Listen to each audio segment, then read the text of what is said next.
भूल और मनुष्य, इन दोनों का संबंध कुछ वैसा है जैसा पंख और चिड़िया का, जैसा धारा और नदिया का। यदि भूल मनुष्य के स्वभाव का इतना महत्वपूर्ण अंग है तो आप सोचिए, इस पर लज्जा क्यों?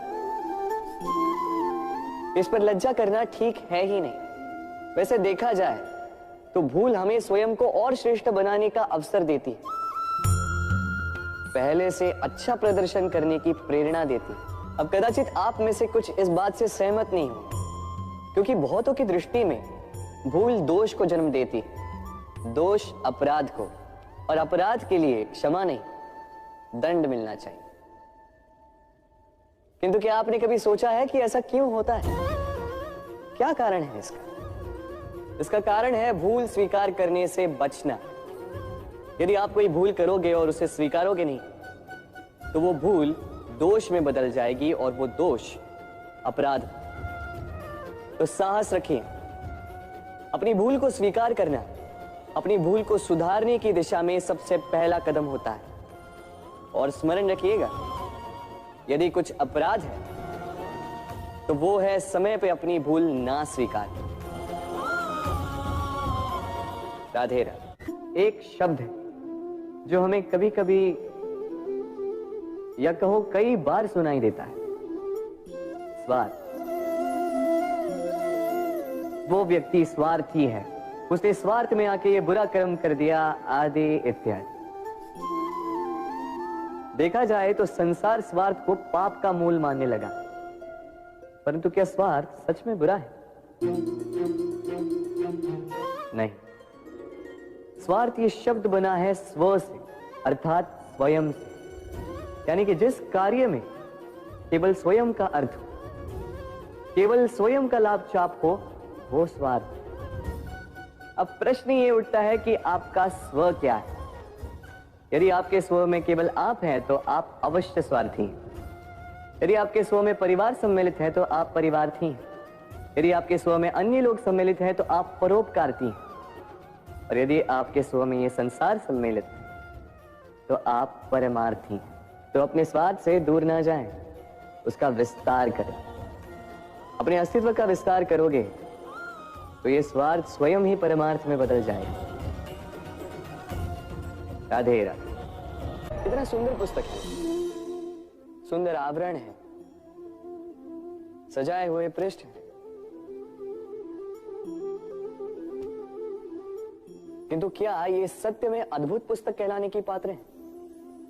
क्या इसमें जो लिखा है वो सत्य है, प्रेरणादायी है, हमारे लिए मूल्यवान है? कैसे निश्चय लिया जाए इस बात का? अब आप सोचेंगे कि सीधी सी बात है, आवरण को देख के पुस्तक की गुणवत्ता कैसे जानी जा सकती? इसके लिए तो आपको उसे पढ़ना होगा, उसे समझना होगा, समय देना होगा, है ना? बिल्कुल उचित सोच रहे हैं आप। बस आश्चर्य की बात यह है कि पुस्तक के विषय में आप ये सारी बातें जानते हैं, किंतु किसी व्यक्ति के विषय में आप ये सारी बातें मन में नहीं लाते। व्यक्ति का मूल्यांकन भी उसके वस्त्रों से, उसके शारीरिक रूप से या उसकी सुंदरता से नहीं किया जा सकता। उसके लिए आपको उस व्यक्ति को पढ़ना होगा, उसे समझना होगा, उसे समय देना होगा। पर हम क्या करते हैं?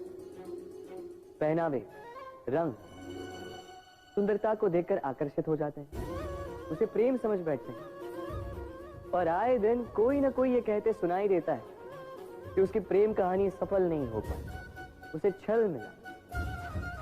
किंतु इसमें दोष किसी और का नहीं, स्वयं आपका है।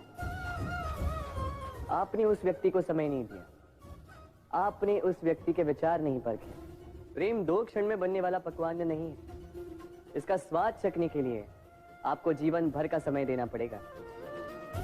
तो समय दीजिए, एक दूसरे के रूप से नहीं, आत्मा से जुड़ी, निश्चित ही मन प्रसन्नता से कह उठेगा, राधे राधे। मनुष्य की सोच संसार का सबसे गहन या कहो सबसे कठिन भाव है। कब क्या होने के पश्चात ये मन क्या सोच बैठेगा, ये कहना असंभव है। और यही सोच कई बार हमारे मन में हीन की भावना ले आती है।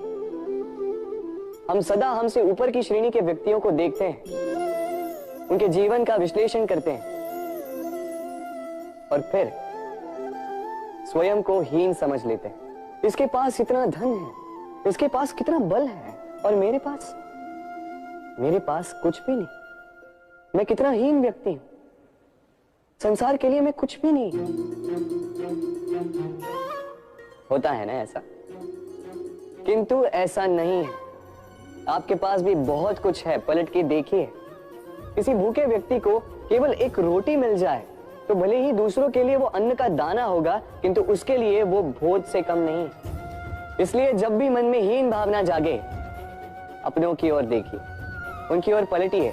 आपको विश्वास हो जाएगा कि भले ही आप ये मानते हो कि इस संसार के लिए आप कुछ नहीं है, कुछ लोगों के लिए आप संपूर्ण संसार है। तो जो आपका संसार है उसमें प्रसन्न रहना सीखिए। राधे राधे।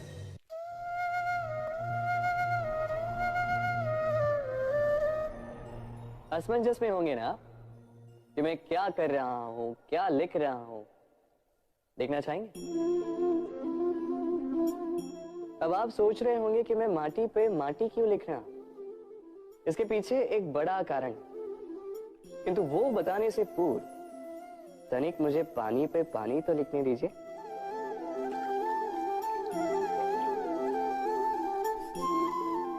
क्या हुआ? जो मैंने लिखा वो दिखाई क्यों नहीं दे रहा? तो ये रहा आपके पहले प्रश्न का उत्तर। माटी पर माटी लिखना कितना सरल है, उतना ही कठिन है पानी पर पानी लिखना। संबंध भी कुछ इसी प्रकार होते हैं। बनाते समय माटी पर लिखने जितने सरल और निभाते समय पानी पर लिखने जितने कठिन। अब प्रश्न ये उठता है कि पानी पे लिखा कैसे जाए।